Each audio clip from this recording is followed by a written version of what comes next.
Hello friends, on this video right now I'll show you how to make tone silent on Samsung Galaxy F13.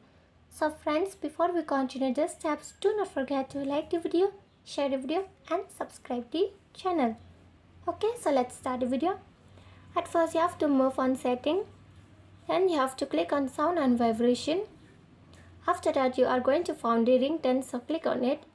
From here you have to scroll up on the top, okay?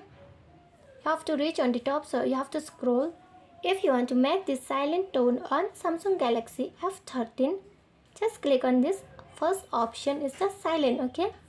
This is the first option and this is the silent option, okay? Just click on it.